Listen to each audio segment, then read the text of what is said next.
America needs a tidal wave of the old-time religion. I have sinned against you. How dare you! We have no need to doubt God. The harlot Babylon is preparing the nations to receive the Antichrist. I didn't even build that house with money from the church. I built it with money from my book. I don't make this stuff up. Repenting of your sin. It is a moral issue. They got together and swore a pact to the devil. I just enjoy seeing people worship, praising God. Hey, everybody, and welcome to Believe It or Does One, the show where we do's knit. Everybody was there. Yeah, all however many billion of you. And they told me I looked nice. And everybody clapped. Yep. True story. True story. You can read about that in our new holy text. The Bible. The Bible. Yes. Damien, how has your month been? You know what? It's been just great. You know, the sun's shining now. I dropped down a little bit at work, so I'm not working as much. Everything's great. You know, it's good. Getting into a new normal and making positive changes for our future. Good. How about you, Trev? Yeah, it's been, good. Everything. Yeah. Last couple of days, we had Victoria Day. Yes. I celebrate privately. It's a personal day for me. That's fair. Yeah. I had to work, but I did take a bit of time for a moment of silence during it. Yeah. In memory of her. In memoriam. Victoria, what a great person who did nothing wrong ever. Yep, and how she would just, every May 2-4, she would go out there, get fucking hammered on cheap beer and light off a bunch of fireworks. My family, and I'll put a picture here on the YouTube version, but my family does fireworks on Victoria Day like no other family. Like, they go all out. Oh, okay. And so everybody pools their money, and they go to, there's a fireworks place in Trenton, Ontario. So they go out there, and they get, just a shit ton of fireworks. Yep. And they blow up the sky. And they've been doing fireworks, my family on Victoria Day for about 40 years now, 50 years. Wow. Closer to 50 years. Because it was my grandparents' anniversary. So they would do a little party for them since it happened to be around Victoria Day. So they're like, hey, we'll do this. And it's been going on. Family tradition every year since. So I didn't go, though, this year. Fireworks are one of those things that are pretty funny. They're fun to do, but it's also it's only seasonal. I don't know what fully the laws are in Ontario for them. I feel like I get conflicting things where it's just are you only allowed to do them on certain weekends? Is there a noise restriction? I think there's a lot of weird things about it, but here, in this neighborhood, yesterday there was a lot of fireworks, and on New Year's Day, it's people shooting Roman candles from their balconies and stuff. Yeah, that's very illegal. Yeah. I don't think you're supposed to have any fireworks in the downtown area. No, not at all. But people do it. Oh yeah, and it's awesome. Well, all right. blow your hand off. Yeah, burn a house down. And I bought the cheapest possible drone that you can get that still has a camera. But Did you actually? Yeah. And but I thought, okay, so when I bought it, and I mean, part of the plan is just for when we go camping with my family this summer to record some stuff or whatever, and just have fun with it, just to play around. But it was a really cheap one, and when I bought it, it suggested a micro SD card, so I was like, oh, cool, so I can record that way. So I got it. I was playing around with it. And it has a slot for a micro SD card, but it also transmits through Wi-Fi to your phone. Oh, okay. So I was like, okay, I couldn't find my micro SD card anywhere until I realized afterwards, but I bought one. And then I put it in the slot and realized, no, there's nothing. It's just the slot because he uses the same mold as more expensive ones. Oh, but it doesn't actually take it?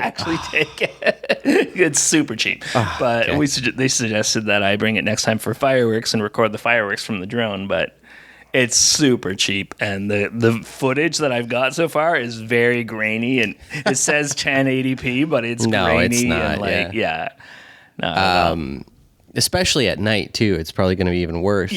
There's really no point. So it's a toy. I'll use it to fly around, but it's not going to be. No. Yeah. But speaking of waste of space. Have you heard anything about footballer? Butker? Yeah, Butker. Yes, Yeah, I did hear Butker. about this.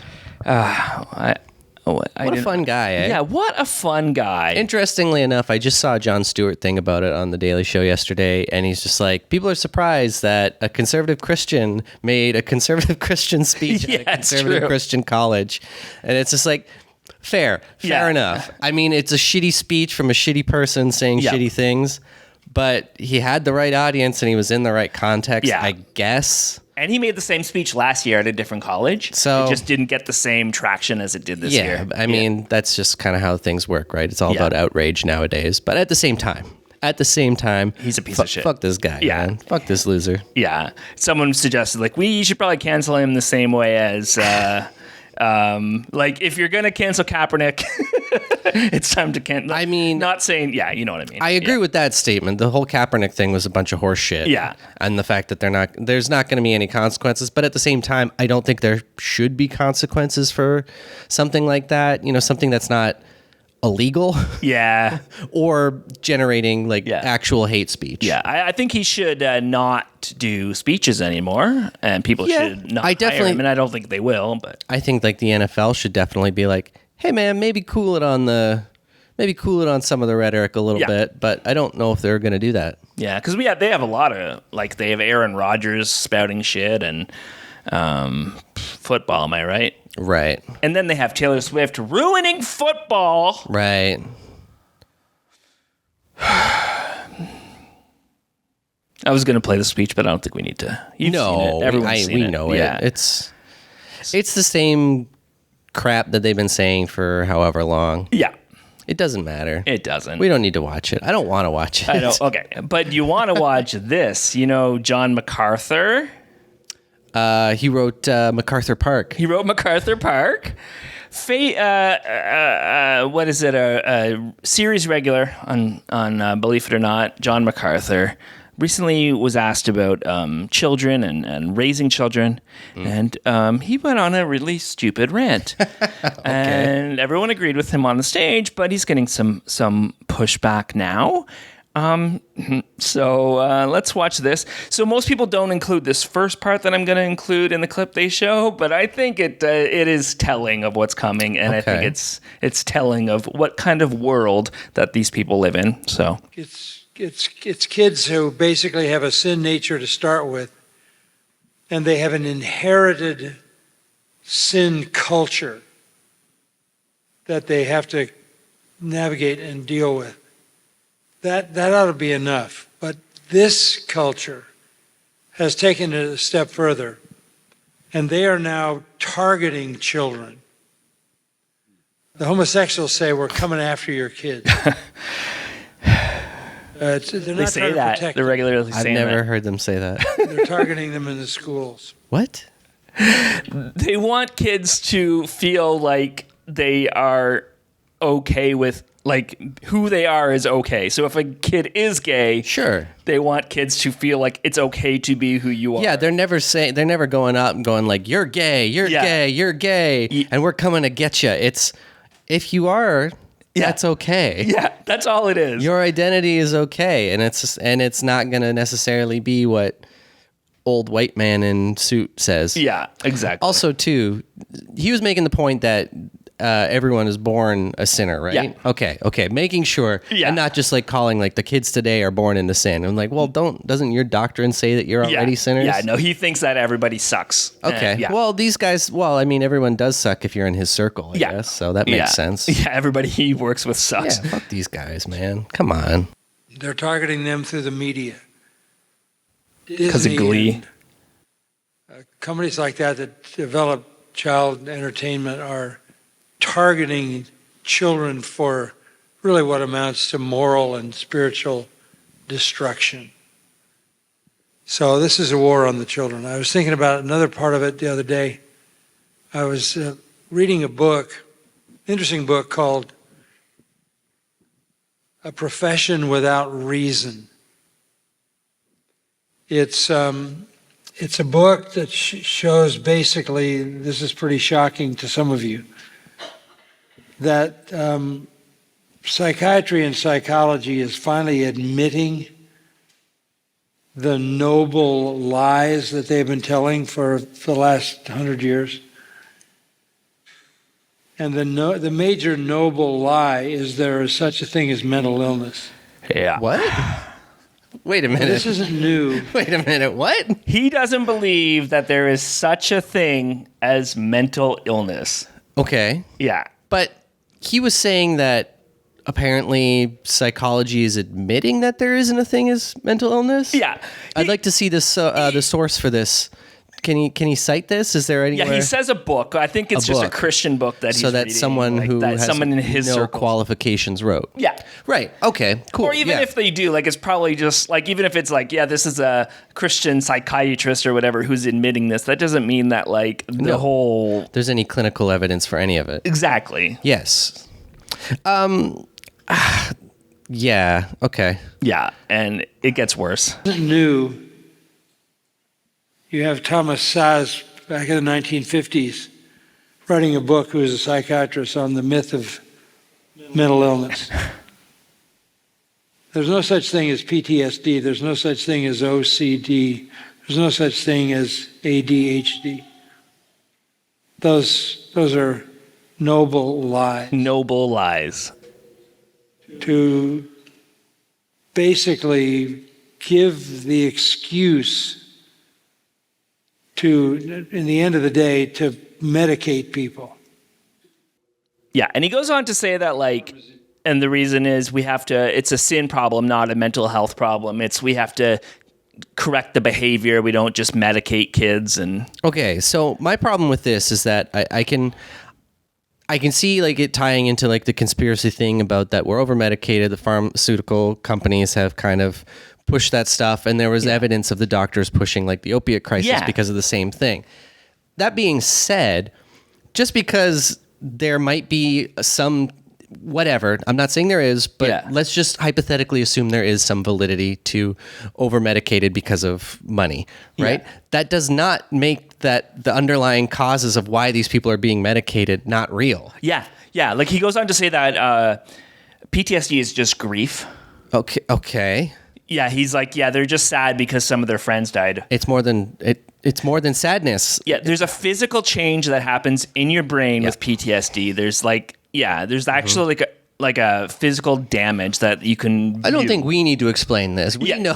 We know. People listening know that mental illness is very much a real thing. Very much a real There are thing. many different things that are going to be affected by these different things, whether it be PTSD or anything else that this OCD, lunatic is absolutely talking about.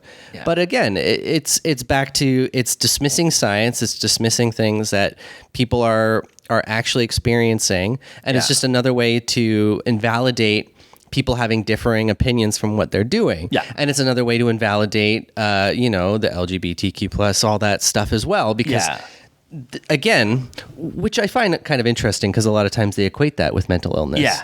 But if mental illness doesn't exist, then they're not mentally ill and then they're technically fine? Well, no, he thinks it's demons. It's demons and it's sin. Okay. Yeah. But you see what? Yeah, exactly. I was just thinking that, like, wait a minute, don't they? Yeah. But it's just trying to invalidate it and then just cause outrage and get more people listening to them, which is exactly insane. And like for me, I hate. There's so much stigma already against medication and things like that, and getting the help you need. Because like I feel like I should have been on meds way longer than I have been. Right. And I was just afraid of it. And even when I got my prescription, I was anxious about getting my anxiety medication fulfilled, like prescription fulfilled. Well, that's like something like because you grew up 80s, 90s. I grew up in the 90s. The same kind of thing. Like anything like that. You would never think about like therapy or medication or anything like that. I remember like one of my cousins, he definitely should have been diagnosed from a very young age. Yeah. But never happened. Nothing got done. And now, he's living his life. He's doing his thing. Great for him. But I mean, at the same time, I think he really would have benefited from having that help and support from a young age, right? Yeah. I mean, even myself, like I'm sure I have something that I could probably be dealing with to help manage my life in a more productive and better way. Yeah. But like even today, I still don't fully know like what avenues to take. I don't necessarily know what resources are available to people. So it's one of those things that it's still kind of hard to figure out where to start with that as well, right? Yeah, and I'm just now realizing that there's a possibility I'm dyslexic. Right. And I'm in my 40s. Like and some of that stuff is just because you get this picture in your mind of what something is, and so you don't consider it, and there's a lot there to unpack. But John MacArthur is a fucking idiot, I think he seems like a big old dildo in a suit, and I don't like the guy. Nope. And I don't understand what their goal is other than to just kind of sow discontent. And and it's sowing discontent. It's hurting his audience, and when he should be helping his audience. But also, as you're hurting them, and then you're saying you're the one who has the actual cure. Right. He's selling something too, right? Well, he's selling himself. Does he have books and things like that? It's a grifter. He's a grifter. Yeah. I don't know. I don't think this. Well, he might actually believe it, but I mean, it's pretty likely that he might or he might not. At the same time, so many of these people are grifters. They're just trying to make money from people. 100%. Yeah. In Mary Did You Know news, that's a good name. What did you call it? Mary Did You Know? Oh, okay. Vatican tightens rules on supernatural phenomenon, crackdown on hoaxes. Okay. So I guess they are admitting that some of the miracles they've been telling as real may not be. May not be. Oh, like the toast ones. Yeah. Yeah. There's Jesus in a toast. Oh, yeah. I see him. That's literally just that painting of Jesus. That must be... No. Like, nobody believes that's real. That's obviously a hoax. I mean, there is a thing about with the brain will connect things to make them look more like faces and stuff for sure. But that picture there is definitely Photoshop. Yeah, exactly. And we'll put it on the screen. No, so they've changed the norms for and the guidelines for what is considered a miracle. Updated since 1978 was the last time. Shouldn't they be revising some of the ones that they have, such as Mother Teresa, maybe? Yes. And her, accelerated canonization and all that stuff. Yeah, but. Okay. Yeah. I mean, I don't take anything that the church says with any seriousness anyway. Yeah. However, I had a big argument with somebody in the comments a while back because he's like, well, you should, by doing this channel or whatever, you're just ignoring all the verified miracles that the Catholic Church has. Who verified them themselves? Yeah, they're self-verified. That's when the police do an investigation of themselves. Like, we conducted a thorough investigation and found we did nothing wrong. Yeah, exactly. Every fucking time. Yeah. There's a new documentary on Netflix that I watched most of last night called Power, about the history of the police, and basically who polices the police, and nobody. Apparently, there's some racism involved. Oh yeah, no kidding, eh? Yeah. Well, it's funny when you have groups of people who, were found to, either promote racism or slavery, and are there to defend landowners and property owners and not actual people. Yeah, exactly. But yeah. What was the one at Fatima? Something in Portugal. Have you seen this one where the sun moved in the sky? It's this big miracle, but the sun moved in the sky. No. So basically, these girls, they said that they saw Virgin Mary, and then a lot of people were like flocking around, and then they said there's going to be, and this is just from memory. I'm not reading anything. I'm not reading it, or haven't read anything recently, but basically, in that they said if we all stare up into the sky, there's going to be a big miracle in the sky. And then they started saying, look, the sun is moving. But they had people staring at the sun for a long time. And a lot of people were thirsty. Everybody was expecting a miracle. Like, it was just... So about half the crowd said they saw some movement, but all the stories were different. There was no consistency in the stories.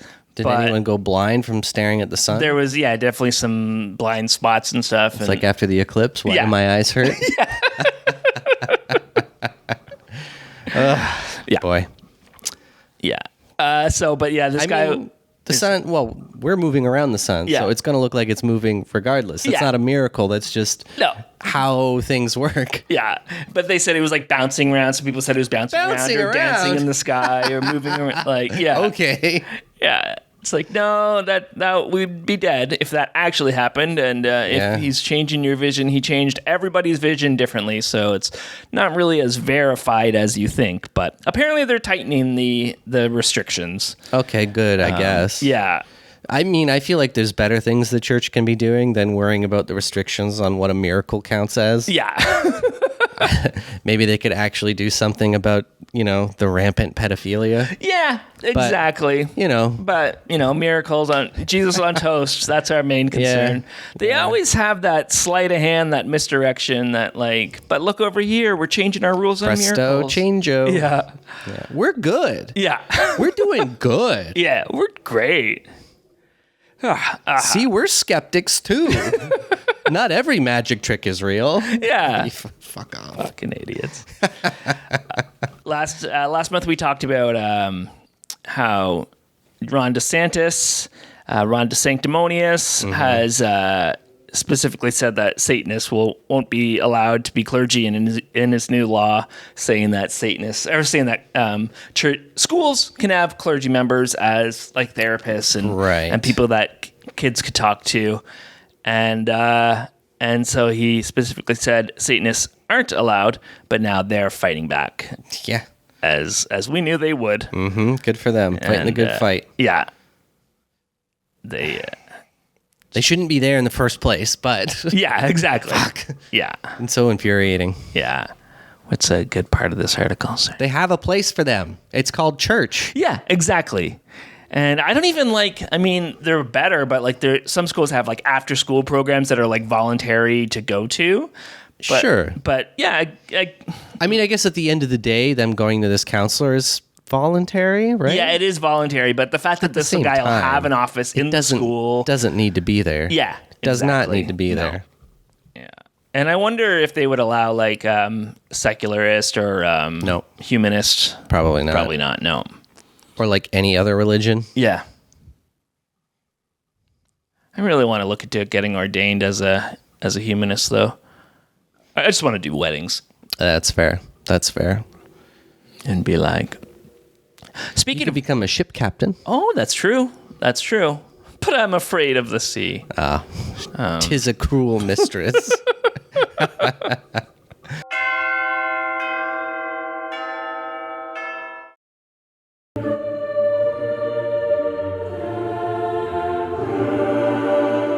Yeah, Louisiana is going to force the 10 Commandments in every classroom. So it's not even a debate about whether they can have the 10 Commandments in classrooms. Louisiana is going to make them do it. I feel like there's a few things happening out of Louisiana that I've been seeing recently, too. So they're not exactly winning. No.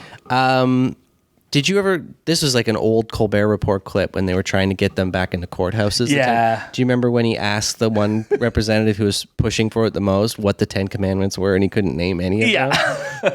It's one of those things where it's it doesn't...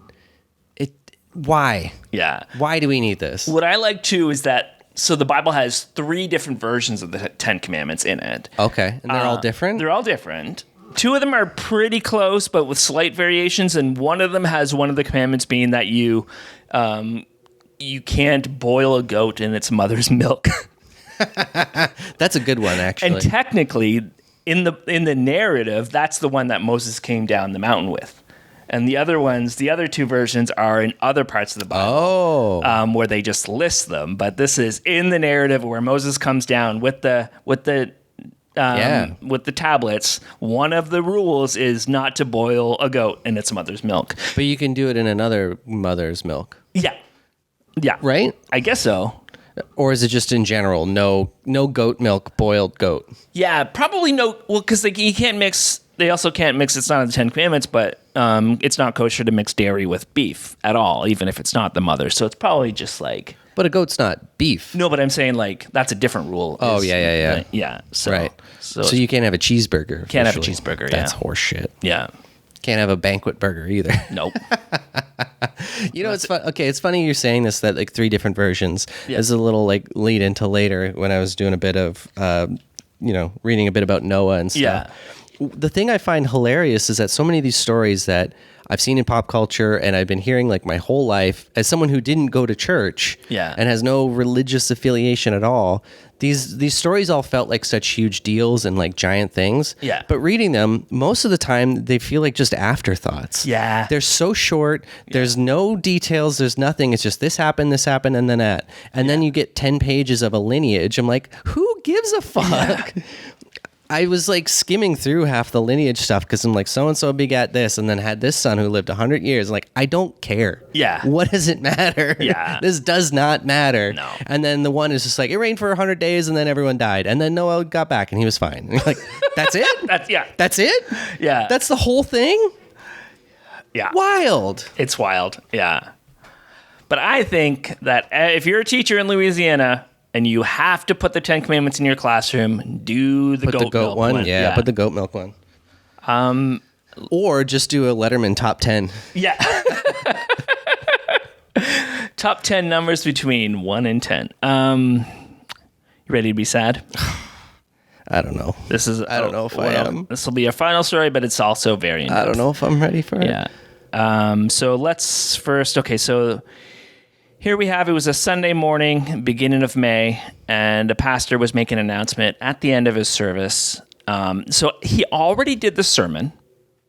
He already preached, and then he's like, oh, by the way. So I have a blurry version for you, but hopefully I'll find a better version. That's all right. Yeah. Instead, I'm going to have you stand up, and I'm going to make an announcement. And after the announcement, I'm going to ask that you leave church quietly and don't talk about the announcement here in the building, please, if you can. So y'all can you pause this for a second? This is a video live stream that he's doing of this, right? Yeah, it was being recorded in his church. So he's asking people not to talk about this announcement outside of it while live streaming this and releasing it on the internet for people to see. I just wanted to clarify with that because I feel like if you have an announcement that you don't want people leaving and talking about, maybe you shouldn't be video recording it and putting it out for anyone to watch. Exactly. Sorry. Please, let's continue. I was confused by that right off the top. Before I make the announcement, I also want to say that my request to you is that you will continue to come to church and serve and give for the next little bit. 'Cause I don't want to. I'm taking a little bit of a break, and I don't want to have to worry about the church. My break may be a few days, a few weeks. I don't know. I got a call late last night. My wife has passed away, and it was self-induced, and it was up in North Carolina, and we're gonna have a funeral for her next Sunday here at 3 p.m. And so it's all I can. Yeah, I'm just kind of going on adrenaline right now. So y'all pray for me and my kids and everybody. And she wasn't. Y'all knew that she wasn't well mentally, and that she needed her medicine that was hard to get to her. And so I'm sure there'll be more details to come. But just keep our family in your prayers. And I'm going to let Pastor Randall, my bishop, he can pray. I get him a microphone. He'll pray out. And if you have anything you want to share as well, I appreciate it. Okay. So I could see why he would be upset and not want to say anything. Yeah. So the first reaction is, why did you preach a full sermon if your wife died the night before? That's what a lot of people were saying. It started then to come out that he was very abusive to her. Okay. Very, very abusive. Yeah. The first rumors were that she didn't die by suicide, that he killed her. That was first. Okay. That's what everyone was saying at first. Wow. There has been a 911 call where she called 911 and said she was going to kill herself, and she wanted the police to know where her body will be, just so that her family doesn't discover it. There's a lot of speculation over whether that was coerced, whether he made her say that. Some people are saying it's AI. I think at the end of the day, I think they should keep investigating and keep figuring out, because they have ruled it a suicide, but they haven't given up the investigation. Mm-hmm. But we'll go through some stuff here, and it's obvious that even if he didn't kill her, he killed her. Yeah. I know. I see what you're saying. Yeah. And you pointing out the fact that he preached a whole sermon. He was there for however many hours. Yeah. Reading whatever, doing all this stuff. And then at the end acting like, oh, I'm actually really torn up because my wife died yesterday. Yeah. Well, more than died, but yeah. You know what I mean? That's some like bananas. Yeah. Like I get, the idea of like, I got to keep busy. I got to keep my mind busy so I'm not thinking about it. But what the hell? Yeah. And because I know like when my mom died that day, we immediately went out and went to the funeral home. We went to, because we knew it was coming, so we had to get all the arrangements made, and it was like the same day. And I think for us, keeping busy that day was the best option. Sure. Because I know like when my dad died, it was like my cousin was in Toronto for a conference, and so she would be going back home in 2 days. So it just made more sense for me to go with her, go back home with her, get a free ride, but also like ride with somebody. But that meant that I was just kind of here. Right. And I couldn't go to work, and I was just kind of alone with my thoughts, and that wasn't healthy. So part of me is like, okay, I kind of get it. Yeah, for sure. And everyone grieves in different ways and process these things in different ways. But I mean, especially with something so sudden as well, I feel like, I don't know. It seems like there's more to it than that. Yeah. So somebody on Reddit was nice enough to put a full timeline together of everything that happened. But so this is on Justice for Micah. So Micah Miller was his wife, sorry. His name is John Paul Miller. He goes by JP Miller. He was the pastor at this church. He has since been let go since all the abuse allegations had come out. But yeah, so somebody made a timeline of events going back to 2003. I don't think we'll read all of it. As early as 1998 or 99, he was already charged with assault and battery. Charges with hitting a woman twice with his vehicle at a high rate of speed? Yeah. Okay, Jesus. Yeah. Okay. 2003, he's found guilty of aggravated assault with a deadly weapon and only causing property damage in excess of $300. So that's for that case in 99. And then in 2005, so with his first wife, he's charged with a domestic assault and battery and bodily harm. 2007 is when Micah and her family moved to Myrtle Beach when she is 14, and JP is her pastor and youth pastor. So, and that's when he started grooming her. Oh my God. Yeah.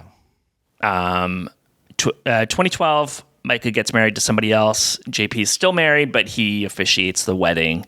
And then in 2015 is when their affair is discovered. Micah and So we don't know how long that they had been together. Yeah. Yeah. But it's fair to say that he's been grooming her since she was a child. Oh my God, yeah. Yeah. But he wasn't fired from the church then. Oh, no, they never are. Yeah. What was it? Somebody said, you're not a good Christian if you don't have forgiveness. So I have two really big problems. First of all, the idea that you have to forgive. Yeah. I hate it. Is such horseshit. You do not have to forgive. Yeah. You never have to forgive. You're more than welcome to. Yeah. If it's something that you need for your mental well-being and growth, and something that makes you feel better and move on, great. Yeah. But you do not have to forgive somebody for something. I mean, within reason, I guess, but like, you don't owe people anything, especially if it's something happened to you because of them or whatever. Yeah. You know what I mean? And then the second thing too is that weaponizing it to be like, my crimes aren't bad, but you not forgiving me for them is bad. Yeah. It's such a false like equivalency where it's just like, no. You groomed and possibly sexually assaulted and all kinds of other things a minor. Yeah. And then put them in this terrible situation, ruined two marriages, as well as, assault and battery and attacking people with your car. But we're the bad guys because we're not forgiving you for it? Yeah. Like that's fucked up. And it's the same with that church that sent us the cease and desist letter. Or sent me the cease and desist letter in Los Angeles. What's the fuck is their name? Because I want to call them out again. We can just put it up on the screen. Yeah, I'll put it up on the screen. Mm-hmm. But yeah, that was part of their thing with Quincy too, was just telling her, oh, no, you need to forgive. You need to move on. And my other point about forgiveness is that I don't, and this is a problem with like the Christian idea of forgiveness is that you should just forgive and move on and forget. I think it's okay to try and get forgiveness, but I think in order to actually get that, you have to put the work into it. If you're very clearly, trying and you're putting in the work, you're trying to change the behavior that whatever happened, and you're trying to make yourself a better person, I think in that sense, you're much more likely to get forgiveness, and it makes more sense. And as me, someone like, I'm more likely to forgive someone if I see they actually have done that. But if you're not doing any of that, you don't deserve anything. No, why should I forgive you if you're going to still be an asshole, still do the same behavior, and be a toxic, dangerous person? Yeah. Why do we need to forgive you? Yeah. And even if you've turned 180 and you're a completely different person, it's still up to that person. They don't 100%. Have to forgive you, and you don't still have to follow any of their boundaries. If they say, I never want to talk to you, or we can be with each other at family events or whatever, but you don't talk to me. Whatever it is, you follow their boundaries. They don't owe you anything. Exactly. Yeah.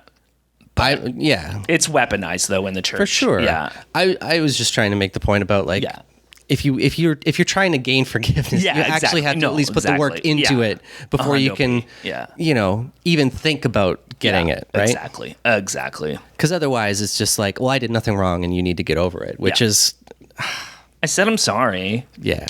Like, what are you, 5? Sorry doesn't mean anything. Yeah. They got married in 2017, but not till after there was a video taken of JP where he pretends to have fallen out of his truck, pretends to cry, and says, they changed my medication. I feel like I'm going crazy. I just want to meet Jesus.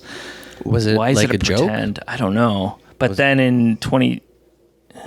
sounds like he was doing like a joke or something. Yeah. Weird. Yeah, 2017 they get married. Okay. And then 2021 he has starts another a new affair. Yeah. Well, with someone who so I'm not going to say her name, but predators and cheaters. Yep. But her husband was found dead. Oh. He was in a wheelchair. I'm just reading this now for the first time. Okay. He was in a wheelchair and he accidentally drowned in a pool. Right. So. Wow. Do you think there's any foul play with that? It just seems like wherever this guy's around, people are dying and marriages are being ruined. So it's one of those smoke fire kind of situations. And the abuse that he put her through, which there's details available. I'm not going to tell you where to look or even to look. Just don't look. Because their family's saying, like, it's been reported a lot, and the family's saying, can you please stop saying what the abuse was? Because it's really hurting them and their memory of their daughter. Right. Because of how personal and how sadistic it was. So people are asking, like, don't talk about the specifics of the abuse anymore. Mm-hmm. But just know that the guy is an evil fucking bastard. Yeah. Well, this is a problem too when a whole belief system and dogma is based around viewing your significant other as lesser than you. Yeah. Right?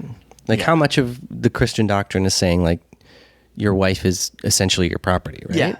Like, is that not something that exactly? Oh, it's so much. Book fucking says. Yeah, and just listen to Butker. Like it's about power, it's about control, and it's about getting away with this kind of disgusting behavior. Yeah. So, 2023 in October is when she filed for divorce finally.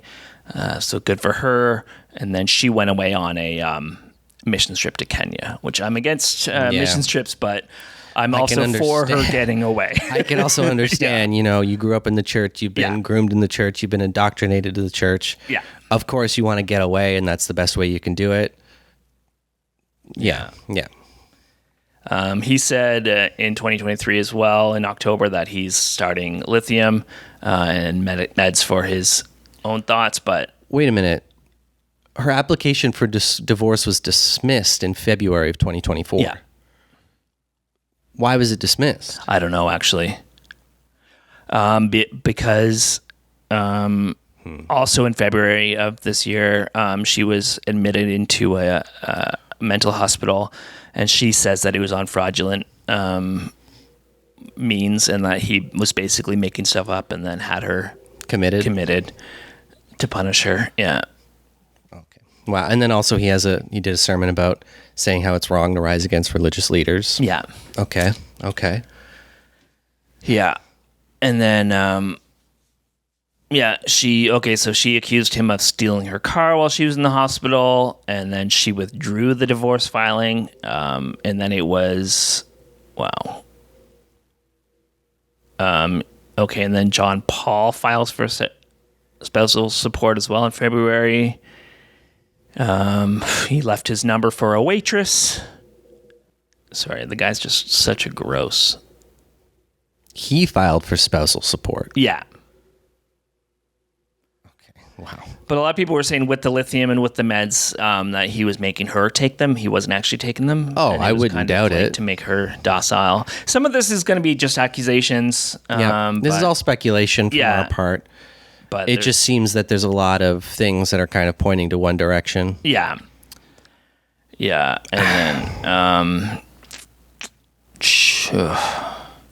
And then he preached about how she left him for another member of his staff, even though he had an affair with members of his staff and with her, but he shamed her from the pulpit. Is there forgiving there? Again, it seems like he keeps doing these things and having these sermons where it's just like, you need to forgive people. You can't do this. You need to forgive people.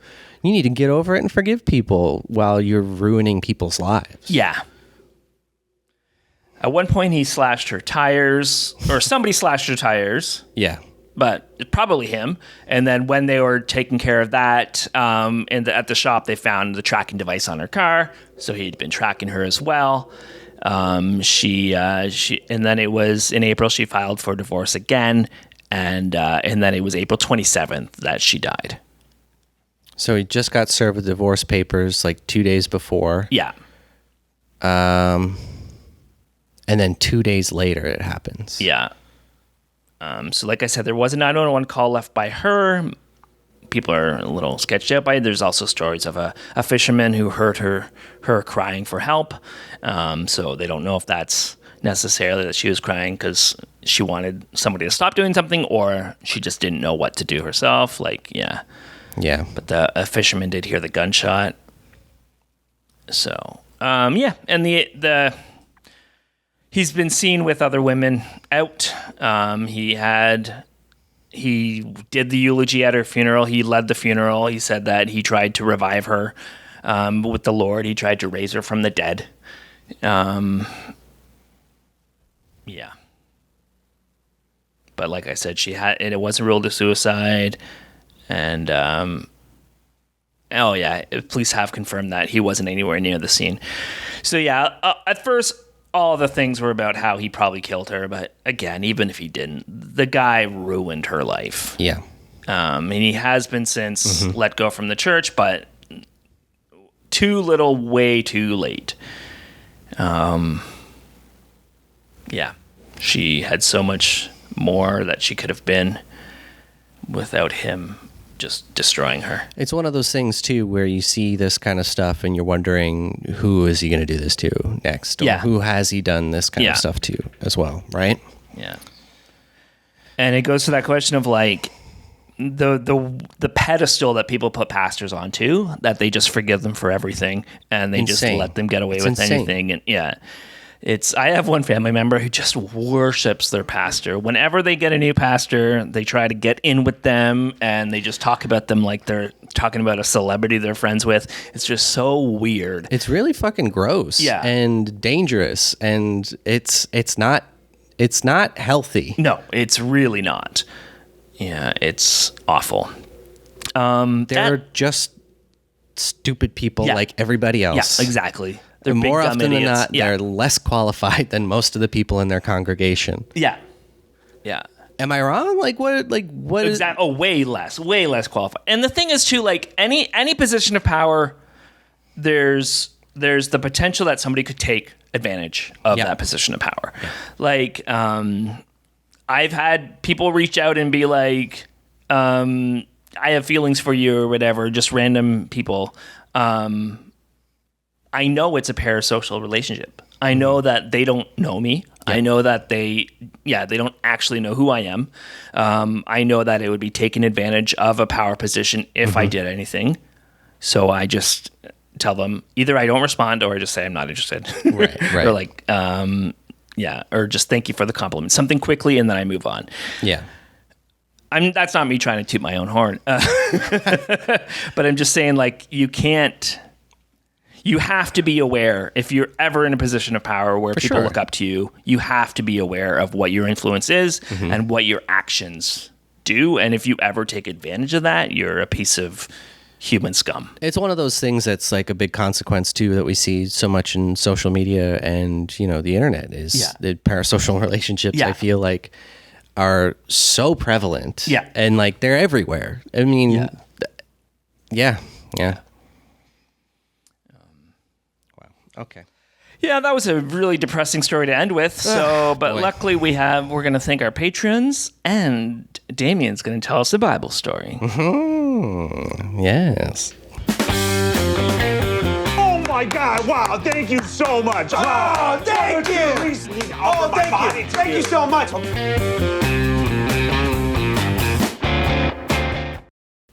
Hey, everybody, I just want to thank you all so much. We want to thank you from the bottom of our hearts and the top of our hearts. And the bottom of our chins. Yeah, the chinny chin chins. Right here. I do really appreciate it. Jagger appreciates it. Thank you, Jagger. Damien appreciates it. And so we just want to thank you all so much. We want to thank Kyle, Maddie, Gregory. I know that's not your real name, but I love it. And maybe it is your real name, and if it is, I love it. But Kyle, Maddie, and Gregory, you're beautiful people. Thank you so much. We probably have flowers in your hair. All you've done and all you do. What is this, Bible study? Bible learning. Is that from the Bible? Don't do it. That's in the Bible. The only lies worth believing are the ones in the Bible. In the Bible. The Bible? Ew.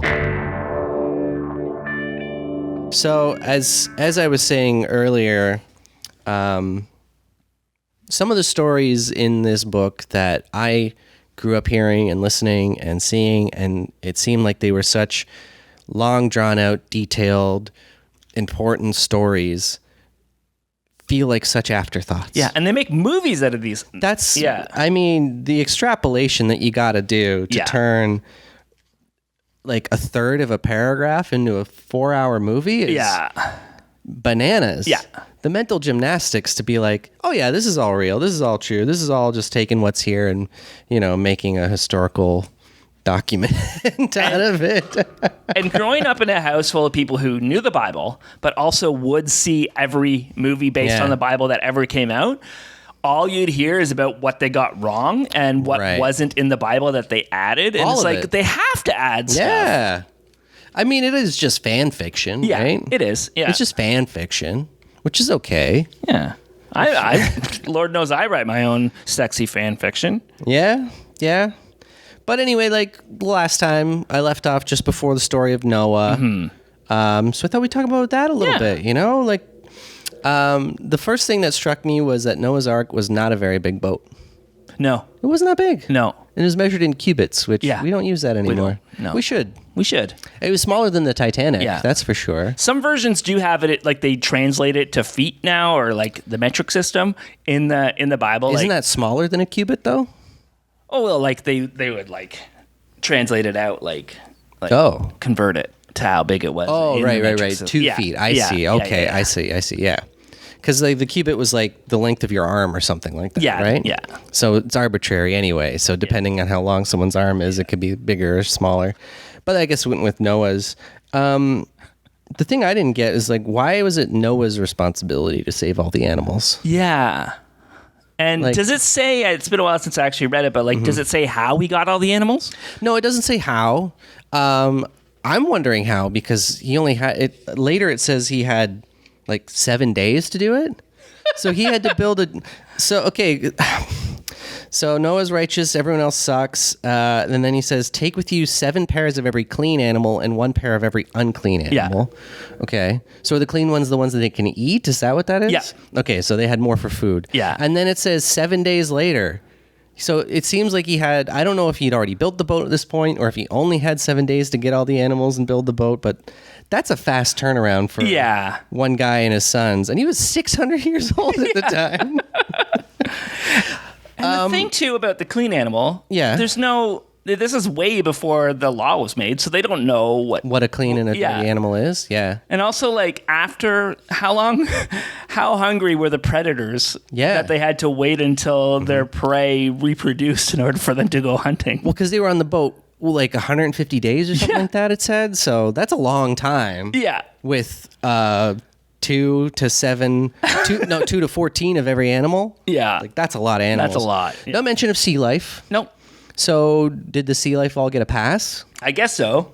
But like, because they probably say, oh yeah, they can just swim, but like freshwater fish can't swim in the ocean. What about like mammals that don't live full time in the water too? Exactly. Oh. And then I was also like, it rained for 40 days and 40 nights. It's like, wouldn't one have been enough to kill everyone? Yeah. Why did we need 40? Yeah. It seems like overkill. Water stayed for 150 days.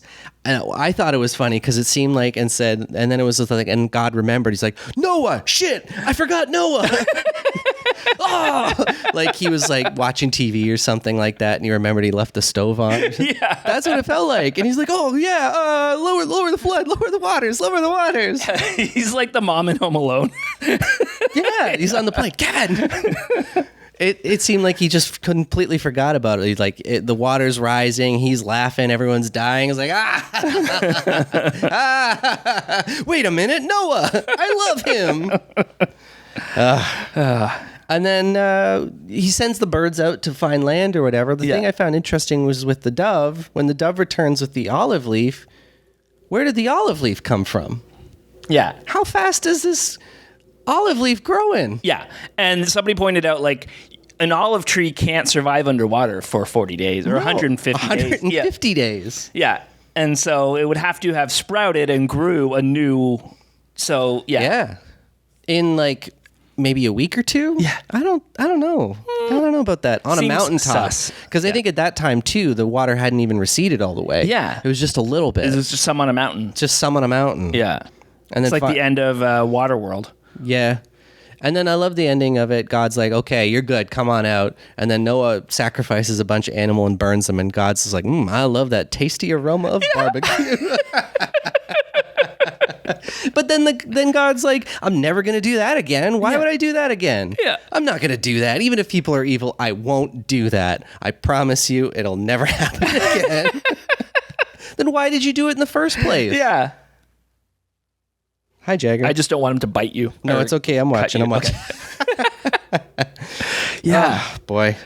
I recently got in an argument with somebody in the No, this wasn't an argument I got in. This was somebody made a video about me and why I'm dumb. Okay. But in it, they showed a clip where I was like talking about why does God want sacrifice? Does God just like blood or whatever? Seems like it. And he's like, no, you're just being stupid. Like the reason for sacrifice is that you have to give up something.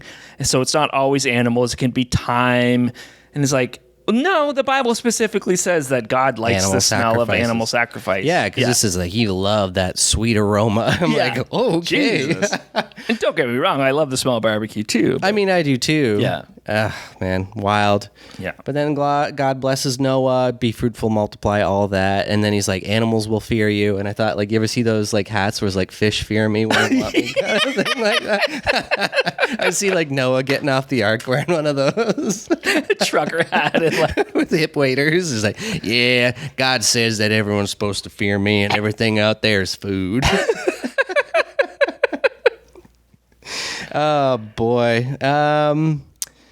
There's a question about accounting, but I think I answered it. It was Genesis 9:5, I believe it was. I think it was basically saying, like, if you kill someone, you have to account for it. Or if you kill an animal, you have to account for it or something like that. I forget what my question was. And then right after that, we get about how the rainbow is the sign of the covenant. Yeah. And isn't that nice? It is. Isn't that nice? And then the gays stole it. Yeah. Yeah. And then after the rainbow thing, it just kind of gets weird. Yeah. Where Noah gets...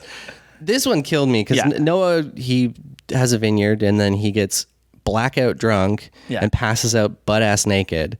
And then Ham sees him, his son, and then he goes tells the other guy, he's like, hey, I think Dad's drunk. Yeah. And they're like, oh, well, we're not going to look at him. We'll put a sheet on him. And then Noah wakes up and he's mad at Ham. He's like, fuck you. Yeah. You're a piece of shit. Yeah. Calling me out and showing your brothers that I was naked and drunk. I'm going to curse you and make all your kids slaves. Like, what? Yeah. And then that's what, for thousands of years, people have been using as a reason why it's okay that they have slaves. That is insanity. Yeah. It's such a nothing moment where there's no reason that this guy should have been vilified for Noah being a shitty person. Yeah. And getting so drunk and just being naked. Like, you need to own that shit, dude. You fucked up. Yeah, you're the one who needs to take steps. I mean, and again, like, I feel like I'm just like flying through these stories, but they're so short. Yeah. They're so short. But like, have you seen me get really drunk and then take my clothes off? Partly. Yeah. I used to take my shirt off or go into my underwear if I was drinking. Yeah. So, and you're not cursed to be a slave. Not yet. And I'm a man of God. That's fair. That's true. Yeah, I mean, again, and I'm like flying through this shit. Like after that, Noah lived to be 950. And then it just goes on and on and on about kids, who they had, yada, yada, yada. Nimrod, the great hunter. Right, yes. What a cool guy. And then we start going into the Tower of Babel. Yeah. Babel? Babel. I say Babel. I've heard both. Yeah. It's where the word Babel comes from, but it's also like, it's where the word Babel comes from. Yeah, Babel. Yeah. Babal. And then again, that's another one it's so glossed over. Yeah. It's just like they built a tower and it was big, and then God's like, wow, they can do this, they could do anything. Yeah. So I'm going to confuse them and trick them into changing their languages. Isn't that funny? Because it's always retold as the reason he destroyed them was because they were trying to get close to God. But that doesn't say that. It never says that. Yeah. All it said was that they built a tower that would reach the heavens kind of thing, which, I mean, honestly, I just kind of read that as they made a tall tower. Yeah. And it's tall, and that's it. Like being on a mountaintop. Yeah. Not that, we're trying to get to God. Yeah. But apparently God thought that way. I guess so. Which was funny because originally it's like the whole earth had one language and few words, which is so silly. Yeah. Or it's just like, hi, yep, no, and that's all they said. They were like the caveman lawyer. Yeah. And then God's like, nope, switch you up, throw you away. And then, oh my goodness. And then it's just more crazy. I don't want to keep going. Yeah. I feel like I'm just railroading through we can start with Abraham next week. That's a whole thing too. But I mean, I feel like I'm not doing anything, but I'm just like flying through this. Yeah. I'm like, I know a lot of these stories, and it felt like they had so much significance and like detail to them. But there's none of that. There's none of that because they try to make them like a fairy tale with a lesson. Yeah. So it's all like the kids' books afterwards that they make on, or the movies afterwards. They try to like spin it so there's a lesson, or the VeggieTales version or whatever. But there never is. It's always like God was mad. God didn't want people to have parties. God didn't want people to have technology, so he destroyed them. Like, and there's no like explanation. Like, why was God mad? Why did God not like this? It's just like he didn't like it, and he said, "Nah, sorry, done." Yeah. And then did something mean or cruel or killed people or confused them or ruined their lives or whatever for whatever reason. Yeah. And I mean, even the people are behaving that way, and it's just so like it happens so fast, and it's so insignificant, and I'm just like.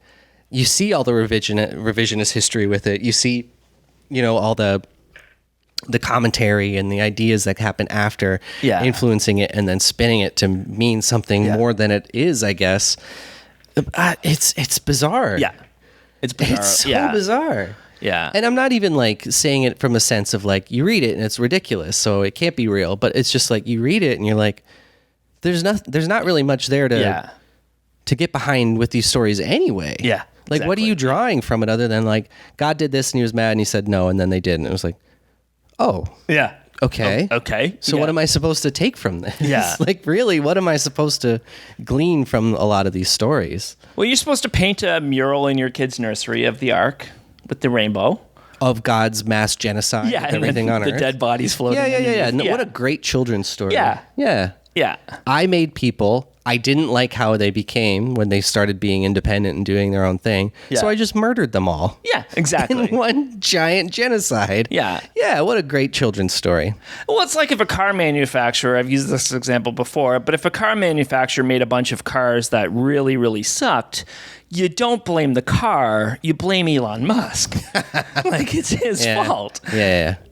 You blame the manufacturer. The guy in charge is usually the problem. Yeah. And that's what it feels like. It's just like, I did bad, but I'm going to get mad at the thing that I did rather than being like, maybe I'm the problem. Yeah. Am I the drama? No, it's the children who are wrong. Jesus. So I'm just saying, like, the more I'm getting into this, and I'm getting into it very slowly, because there's a lot of stuff. Yeah. But I feel like there's also not a lot of stuff. Oh, yeah. No, yeah. Exactly. And I'm like, what? And then they build off that stuff, and it's kind of confusing.